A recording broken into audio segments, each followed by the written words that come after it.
Deputy CM గారు తమ్ముడు పవన్ కళ్యాణ్ గారికి నమస్కారం. నేను పాత కామెడీ యాక్టరు పాకిజా. మీ అందరికీ, మన ఆంధ్ర ప్రజలు అందరికీ తెలుసు.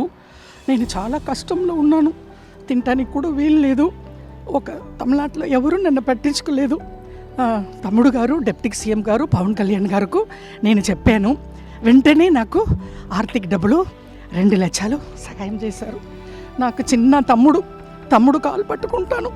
ఏలేల జమ్మానికి తమ్ముడు డిప్యూటీ సీఎంకు మర్చిపోను. నేను అప్పుడే ఇంటర్వ్యూలో సుమన్ టీవీలో చెప్పాను, నెక్స్ట్ సీఎం తమ్ముడు గారు పవన్ కళ్యాణ్ గారు అన్నాను.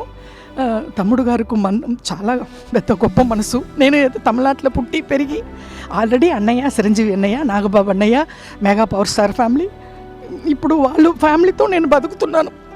నేను ఆ భోజనం, నేను కట్టుకున్న చీరలు ఆ వదిన గారు ఇచ్చారు. అన్నీ మెగా పవర్ స్టార్ ఫ్యామిలీ అని డిప్యూటీ సీఎం పవన్ కళ్యాణ్ గారు. వెంటనే నేను నిన్ననే చెప్పాను, ఈవేళ పిలిచి 2 lakhs డబ్బులు ఇచ్చారు, ఆర్థిక సహాయం. మేము ఉన్నామమ్మా అన్నారు. నేను తమిళనాడులో బతుకుతామా సస్తామా అని ఉన్నప్పుడు ఇక్కడ నుంచి నాకు ఫోన్ వచ్చింది జనసేన పార్టీ ఆఫీస్ నుంచి. అది వచ్చి ఇమ్మీడియట్గా మీరు రండి అని చెప్పి నాకు వచ్చాను. చాలా సంతోషం. తమ్ముడు గారు పవన్ కళ్యాణ్ గారు, డిప్యూటీ సీఎం గారు నాకంటా చిన్న అని పర్లేదు, తమ్ముడు కాలు పట్టుకుంటాను ఎప్పుడు. వాళ్ళ ఫ్యామిలీ నేను మెగా పవర్ స్టార్ ఫ్యామిలీ మర్చిపోనండి. నమస్కారం అండి, ఉంటాను. Thank you.